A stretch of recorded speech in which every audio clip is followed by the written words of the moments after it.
আসসালামু আলাইকুম ভিউয়ার্স, চলে আসলাম বিকালের নতুন মজার একটি নাস্তা নিয়ে। আশা করি সবার কাছে ভালো লাগবে। এই যে এখানে আমি ময়দার ডো বানিয়ে বড় সাইজের একটি পাতলা রুটি বানিয়ে নিয়েছি। আর এগুলো হলো মুরগির মাংসের কিমা বলেন, আর ঝরঝর করে যে পুরটা বানিয়েছি সেটা। এটাকে আমি এই যে রুটির উপরে দিয়ে দিলাম লম্বা করে, তারপরে চিকন করে রোল করে নেব।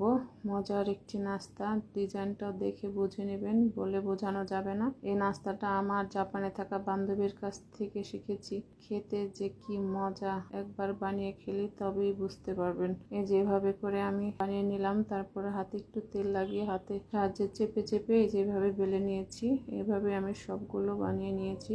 তারপরে আমি ডুবো তেলে ভাজবো না, এগুলোকে আমি পরোটার মতো করে একটু তেল দিয়ে ভেজে নেব। একটু সময় নিয়ে ভাজলে উপরের লেয়ারটা খুব ক্রিস্পি হবে, খেতে অসাধারণ একদম ফুলে উঠবে। এখন ভাজতে ভাজতে একটু সময় নিয়ে ভাজবেন, তাহলে কালারটাও সুন্দর আসবে। যারাই দেখছেন একটি লাইক দিবেন, আর আমার এই নাস্তার রেসিপিটি কার কাছে কেমন লাগলো কমেন্ট করে জানাবেন।